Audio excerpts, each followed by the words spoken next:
¿Cómo les va? ¿Cómo está yo? Muy bien ahí. ¿Saliste recién de la hamaca o estabas Yo nada ya? más gobernando en la...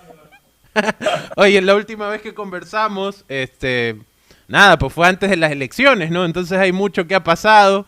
Este, Tú eres Yes. la primera persona a la que le escuché decir, al menos en un medio de comunicación, yo no creo que la tenga tan fácil Cintia Viteri. Bueno, el tiempo te dio la razón. ¿Cómo viste lo que pasó en la elección? Mira, para serte honesto, obviamente hay un componente de sorpresa, pero también había, como te lo dije a ti en la entrevista, como lo venía diciendo en algunas conversaciones, había siempre esa posibilidad de cambio. Yo creo que habían tres factores para que eso sea posible. Uno era el contexto. Guayaquil es una ciudad que ahorita mismo está pasando un mal momento. Está claro que la alcaldía última en particular no había contribuido en nada a aliviar la situación, que obviamente no solo depende de ella, pero también, y en eso quiero ser bastante enfático porque mucha gente no hace esta relación, el modelo así llamado exitoso de desarrollo ha contribuido en mucho a la situación actual de inseguridad y de violencia. Hay que Sí, tenerlo claro, porque ese sí, modelo claro. de una ciudad con brechas de desigualdad y con Tú le habías trampas en la... escrito en un artículo en tu blog que cuando fue la pandemia fue como que el momento en el que implosionó el modelo exitoso, que es ahí Sí, donde se demostró como que habíamos colapsado gracias al modelo exitoso. Guayaquil y el modelo que tocó fin, se llama ese artículo. Que Exacto, tocó sí, sí. que había publicado una revista en México, que la gente estaba No, yo entro a desesperada. Shaflag Blogspot y ahí está. ¿Perdón? Yo entro a Shaflag Blogspot y ahí nada más. Revista de México, no. Pero originalmente fue para una revista mexicana porque realmente Guayaquil era un epicentro de malas noticias en ese entonces y la gente quería saber por qué ocurrió así en Guayaquil. Y nuevamente, el modelo exitoso tenía muchísimo que ver con ese resultado. La gente que no asocia lo que pasó en la pandemia con el modelo exitoso tiene un problema de asociación en su cabecita. O sea, Claro, realmente total. mucho que ver, así como tiene mucho que ver con la violencia actual, el modelo que durante 30 años se puso en manifiesto en Guayaquil. Claro. Entonces, creo que el contexto era una cuestión sumamente importante. La ciudad estaba mal y una Sí, candidata avanzada a la reelección representa la continuidad. Y ser la continuidad del mal es el peor escenario. Entonces, eso como primera cosa. Luego la candidata en sí misma, porque bueno, no solo que claro. había hecho una demostración, sino que al final da unas claras muestras de vivir en una realidad alterada. Yo no Sí, sí, sé sí. en qué pareja se le ocurra hacer ese personaje en Sí. línea para un Era juego como guayaquil. Jocelyn Mieles siendo alcaldesa, ¿no? Sí estaba compleja la situación. Sí, De sí, hecho, total. yo soy Mieles o el abogado de José Mieles hizo famosa esa frase. Me parece que le calzaba muy bien a Cintia Viteri, que durante mucho tiempo estuvo en ese plan, pero en los últimos tiempos, con el populismo más rancio, con esta nota del ají, con esta nota de la cerveza, El y a grande Fauto, todo, ¿no? la gente que tiraba galletas a la gente y todo el mundo le iba a aplaudir y le iba a dar el voto nuevamente. Me parece que nos quiso tomar por tontos a los guayaquileños y eso le resultó mal. Y tercero, y no menor, Aquiles es un buen candidato. Fue un tipo que logró tener un buen proyecto, logró transmitir bien las ideas, tiene presencia, tiene discurso. Creo que logró ser el segundo, que era lo que se necesitaba para lograr el cambio. Porque tú en la Ujú. continuidad la quieres bajar y el segundo subir al primero. Eso fue exactamente lo que ocurrió. Ese segundo podían ser algunos. Pudo ser Duarte, si no había un candidato sólido de izquierda y Viteri descendía más, hasta Duarte podía tener una chance eventualmente. Podía ser Jairala, que había obtenido ya el 30% la vez anterior y que ahora descendió a un 10% de manera bastante abrupta, pero fue Claro. Aquiles Álvarez. Y eso es mérito de él. Hay un 10% de votos que él los gana. Y Y que no es son Barcelona, ¿no? ¿O sí? Y Barcelona no tuvo nada que ver ahí, ¿o sí? ¿No nos ponemos otra estrella en la camiseta? ¿no? El equipo ídolo del Ecuador tiene muchísimo que ver en la felicidad de la gente, por supuesto. Oye, pero aquí viene algo, y es una vez que ganó Aquiles, me puse a pensar eh, que para ser un candidato a un partido de izquierda es bastante social cristiano, ¿no?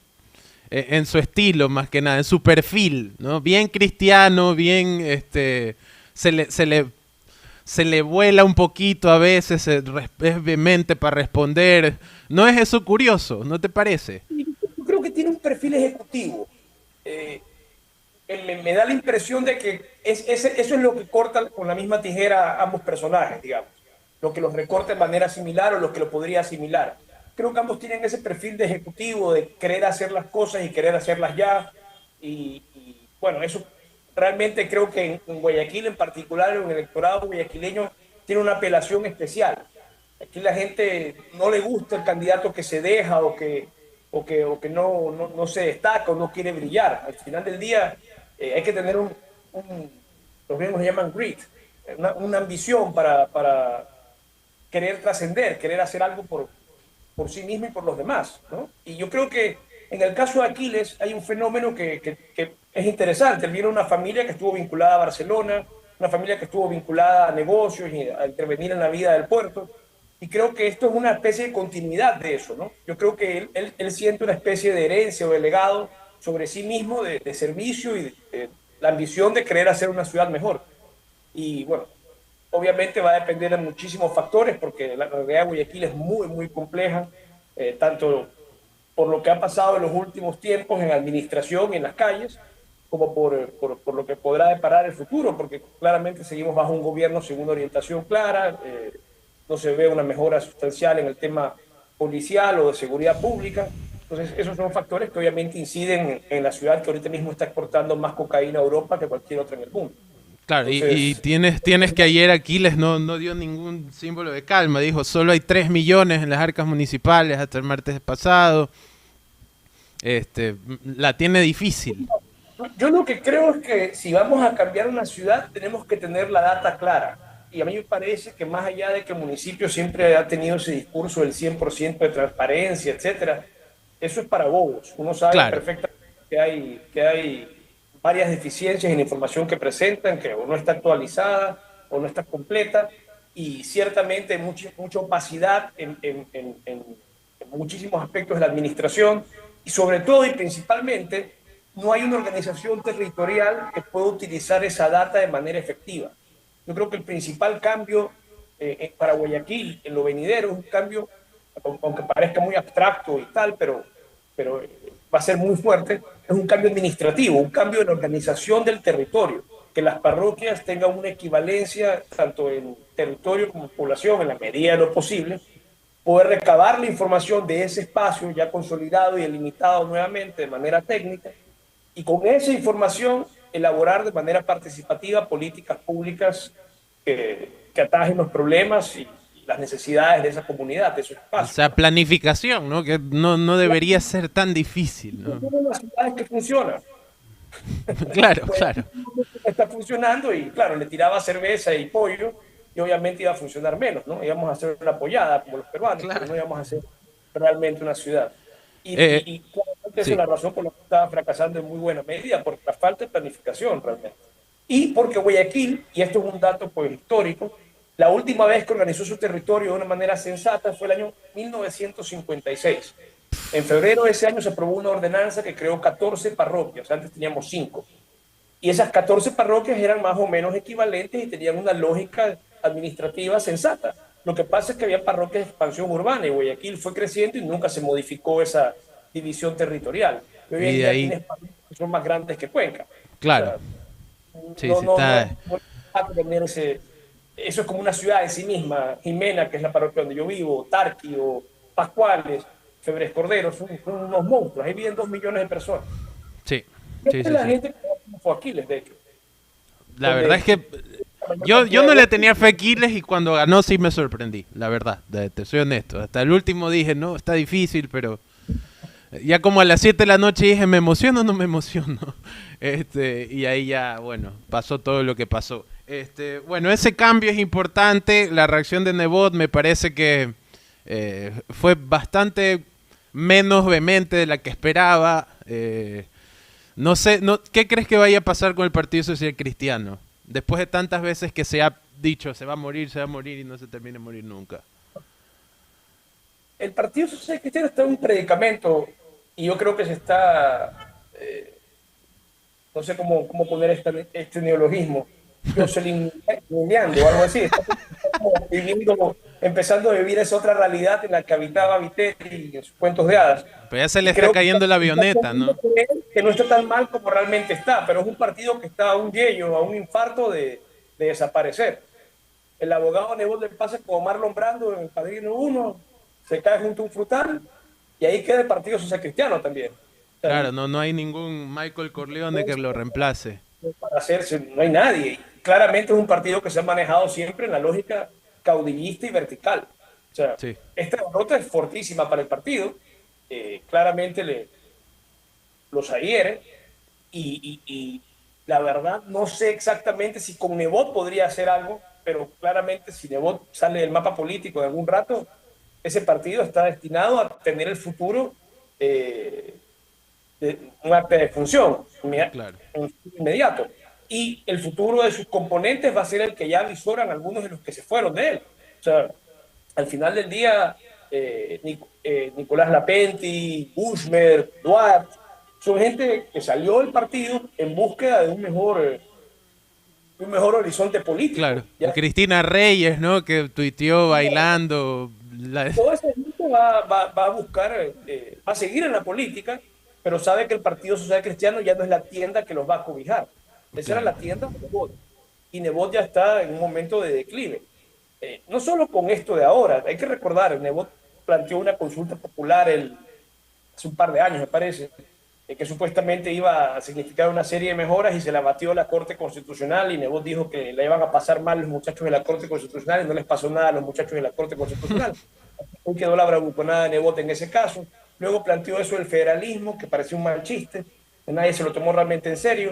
Entonces Claro. ya es como un Nebot más gagá, que no está en capacidad de realmente presionar en la agenda nacional y que incluso en su fortín local ya también lo perdió. Entonces es un líder de capa caída, es un partido de capa caída. A un Yo lo veo muy... partido donde su máximo referente es Baby Torres, ¿no? Sí, es complejo el panorama. Es Sí, complejo. y tranquilamente se puede abrir, hacer el movimiento Ambato Vive Carajo o algo así, Claro, y claro. no pasa. O Ambato sea, cristiano y católico. Una sí, cosa así.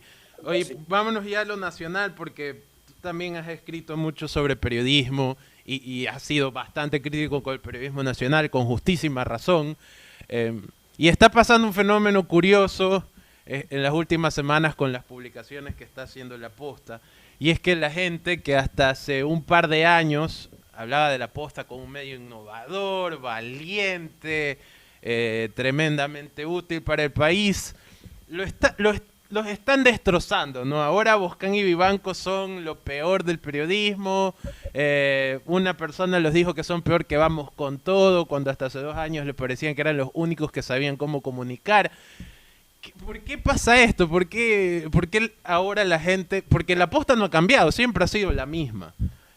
Y ahora que no les, digamos, no les conviene a su discurso a favor del presidente, los están destrozando de esta forma. ¿Y por qué el mismo presidente le soltó la mano? O sea, yo creo que la gente no quiere perder su relato, ¿no? Quiere sostener su relato.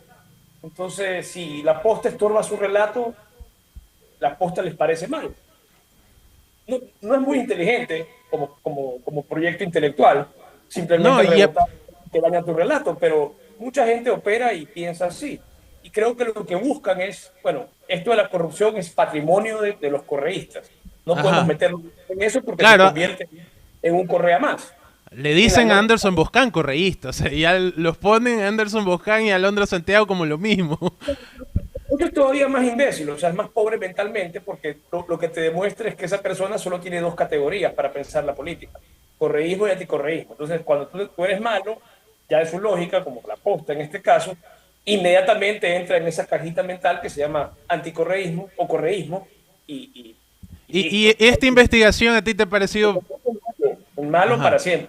¿Y esta investigación a ti te ha parecido que es valiosa periodísticamente? A pesar de que, por ejemplo, los medios tradicionales no han sacado mucho al respecto. Es decir, Ecuavisa le dio una nota de 2 minutos y ahí se fue con los ovnis.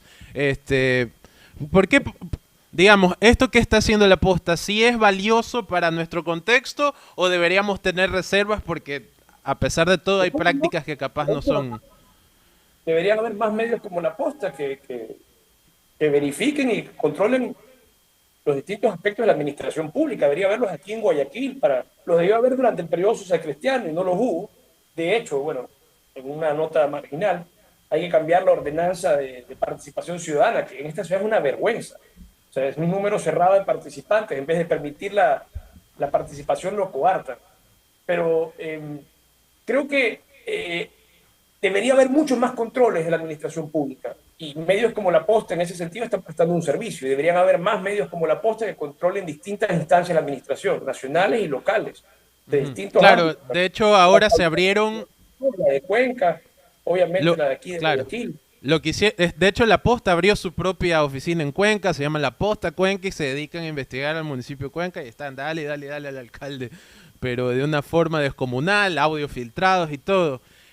Lo que a mí sí me causa curiosidad es que en algún momento La Posta era casi que el bastión de Guillermo Lasso, ¿no? Era el pundit. Guillermo Lasso iba a todas las entrevistas, iba a promocionar el aceite de su yerno, o sea, era realmente curioso lo que hacía Guillermo Lasso en La Posta y ahora casi que dice que son el brazo armado de Santiago Cuesta y todo esto. Sí, tal vez, si viéramos los estados financieros de La Posta tendríamos una explicación.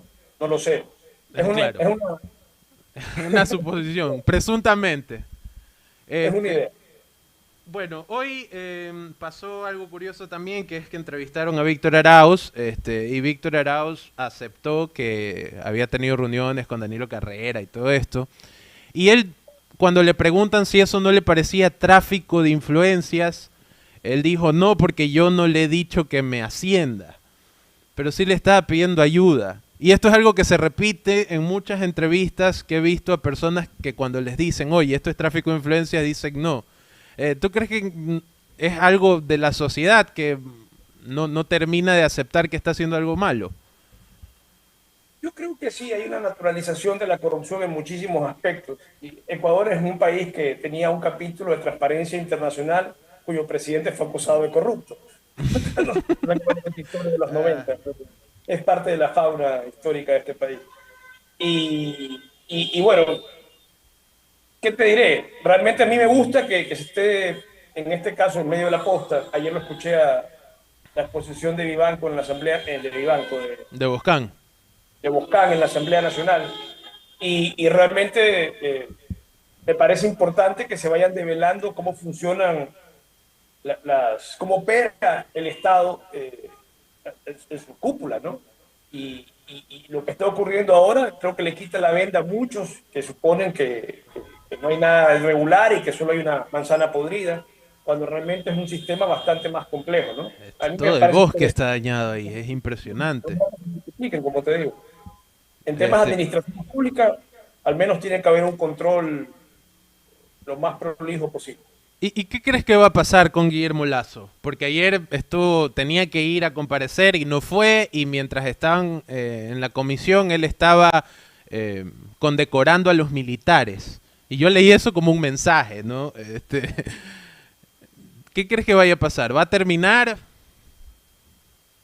Eh, es difícil saberlo. Realmente es un presidente que tiene ahorita muy pocas alternativas de gobernabilidad. Yo creo que por dignidad, por una cuestión de amor propio, alguien que durante 2 años se va a sentir más o menos inútil, porque no tiene legitimidad popular, dado el rechazo en la consulta, no tiene vínculos con la Asamblea, porque está claro que la Asamblea la tiene en contra. Tiene una cúpula de gobierno que no está en sintonía con su lucha contra la corrupción, si alguna vez la hubo. Parecería que durante 2 años simplemente se va a quedar allí languideciendo o ejecutando el verdadero plan para el que llegó a gobernar, ¿no? Que podría ser cumplir con los organismos internacionales y satisfacer los intereses de su grupo económico, ¿no? La banca, y Claro. disputarse esos espacios y apropiarse de ellos. Y la Y a mafia través albanesa, por lo que sabemos ahora, ¿no?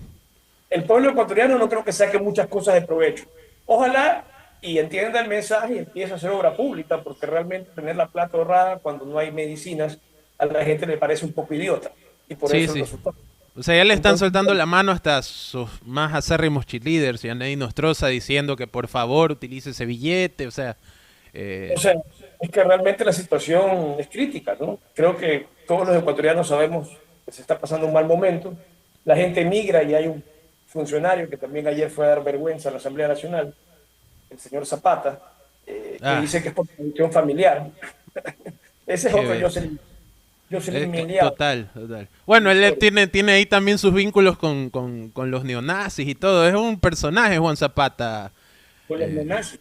sí, sí, sí. Él estuvo, después de haber sido bailarín en Bailando por un Sueño, que ¿Ya? eso también pasó. eh, Él tuvo un grupo. Sí, sí, Juan Zapata estuvo en Bailando por un Sueño. Si te acabas de. Claro que sí. No tengo el video, pero te lo haré llegar. Bueno, después de eso, él comienza a hacer esto de los corazones azules y todo esto y quiere iniciar una carrera política.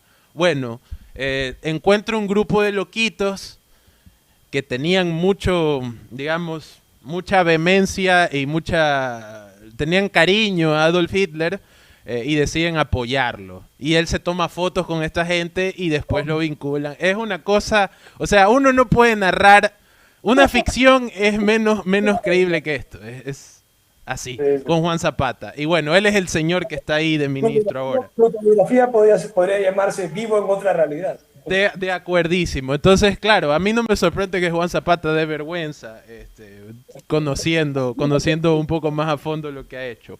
Pero sí, así es como estamos. Puras Jocelyn Mieles. Oye, cuando asume Henry Cucalón como nuevo ministro de gobierno, en los medios el común denominador era decir, él es una buena elección. Él iba a ser el presidenciable del Partido Social Cristiano, él puede hacerle bien al gobierno de Guillermo Lazo. ¿Qué lectura le das tú a Henry Cucalón? ¿Se quedó o somos nosotros? Pero nosotros Entonces, estamos arriba. lo que Ahí siento estamos, es ahí está, que ya. parecería casi una inmolación de Henry Bucalón en la política, porque va a ser muy difícil llevar adelante una nave que está tan averiada como la nave del gobierno nacional. Pero me parece que es un reto eh, muy interesante para él. Creo que es una persona tremendamente capaz, una persona inteligente, una persona que tiene buenos vínculos con distintos actores políticos y eso pues ayuda a la gobernabilidad. Creo que había que refrescar ese espacio. Ya Jiménez ya había tenido su momento, había sufrido su desgaste y después de la consulta pues había que renovar aires. Me parece que es una gran opción. Ojalá que tenga éxito, pero realmente dadas las circunstancias creo que se ha puesto en nave de una capitán, se ha puesto como capitán de una nave en medio de una tormenta demasiado borrascosa.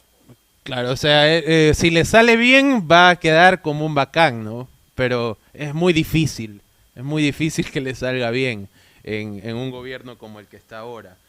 El panorama es complejo, hay mucha gente, claro, hay mucha gente que está hablando ya de muerte cruzada, adelantar elecciones, todo esto.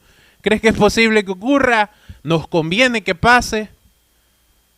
Eventualmente sí, porque como te digo, un gobierno sin fuerza, sin capacidad de gestión, ojalá que Henry Bucalón en su nuevo espacio en el gobierno pues pueda hacer algo al respecto, pero si el gobierno no logra encauzarse, es una alternativa realmente para salir del atolladero. Eh, es imposible saber qué va a ocurrir.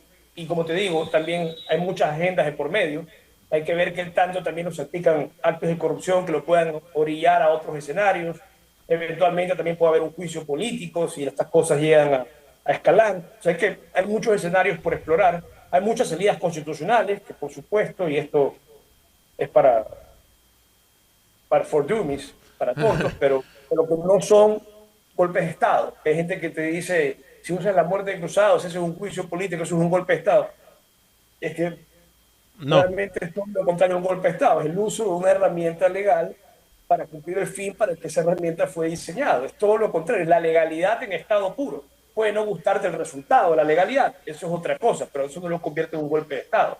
Un golpe de Estado es un golpe de fuerza. Y Me usualmente parece... Ujú. ayer fueron condecorados por el presidente.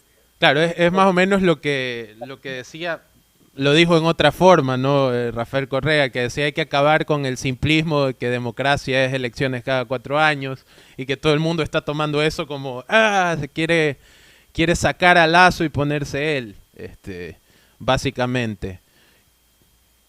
Realmente como te digo, son herramientas constitucionales, eso no tiene nada de extraño, no es solo elecciones. De hecho, lo más rico de la democracia no son las elecciones, es la convivencia, el día a día, Ujú. el uso de las instituciones. Eso es la democracia y requiere mucha más participación y mucha más vida cívica de la que tenemos en este país. Pero Sí, no solo las elecciones, y peor las elecciones estás obligado a ir a votar. Pero aquí lo que pasa es que esta farsa de democracia que tenemos la sostenemos con el voto obligatorio, porque si no nos obligan a votar van 14 personas. claro. Claro, van los partidos y nadie más. No se Este, ni y Jocelyn Mieles. Este, pero eso llega ya. eh, bueno, finalmente para cerrar, el correísmo básicamente se lo coloca como gran ganador de las elecciones, igual que Pachacutic. No obstante, quisiera saber tu lectura al respecto. ¿Es el correísmo realmente tiene como que campo de acción como para decir tenemos chance de llegar a ser gobierno de nuevo, o es una victoria que deben tomarla con pinzas?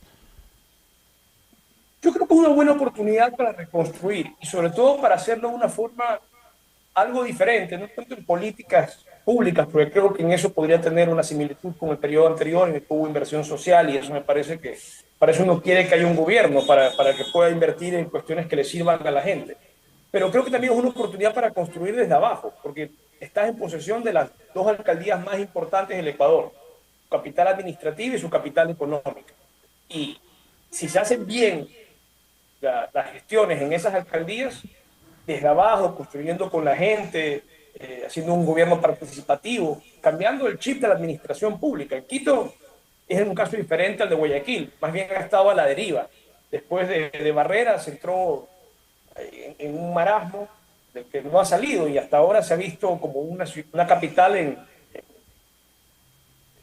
no sé, como muy desarticulada, muy desorientada. Vamos a ver si Pavel logra enrumbarlo.